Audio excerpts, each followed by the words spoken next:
Hello everybody, আজকের content আমি আপনাদেরকে বলছিলাম যে আলফাবেট না হলে পার্টস অফ স্পিচ। যেহেতু বেসিক থেকে শুরু করব, সেহেতু আজকে আলফাবেট নিয়েই আপনাদের মাঝে আলোচনা করব। তো আমি শুরুতে করি কি, যে কন্টেন্টটা সুন্দর করে আপনার হোয়াইট বোর্ডে আপনার সংজ্ঞা এবং বিবরণগুলো লেখি, এরপরে কিন্তু আপনাদের মাঝে ওইটা শেয়ার করি। তো আজকের যে কন্টেন্ট বা আজকের যে বিষয়টা, আলফাবেট।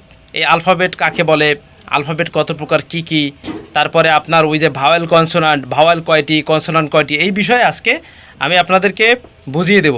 চলুন তাহলে আমরা হোয়াইট বোর্ডে আমি যে লেখাটা লিখছি সেটা আমরা একটু আলোচনা করি। আজকের টাইটেল সাজিয়েছি আলফাবেট। আলফাবেট কাকে বলে, কত প্রকার, কি কি, এবং এই আলফাবেটের ভিতরে কি কি আছে আমি অল্পতে আপনাদের বোঝানোর চেষ্টা করতেছি। একটু খেয়াল করেন, এ থেকে জেড পর্যন্ত প্রত্যেকটা লেটারকে বা প্রতিটা লেটারকে আলফাবেট বলে। আলফাবেট দুই প্রকার, যথা ভাওয়েল, কনসোনান্ট। ভাওয়েল 5টি, A E I O U. Consonant 21টি, B C D, F G H J K L M N P Q R S T V W X Y Z. এখন একটা বিষয় খেয়াল করেন, নিচে আপনার ফনিক্সের নিয়মে আমি কিন্তু একটা চিত্র সাজাইছি।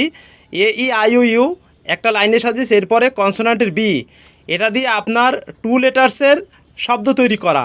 এখন আপনি আপনার সন্তানদেরকে অথবা প্লে এবং নার্সারির স্টুডেন্ট যারা আছে তাদেরকে আপনি এখানে চেষ্টা করবেন যে 2 লেটার্স দিয়ে শব্দ তৈরি করা, সেটার অর্থ আসুক বা না আসুক।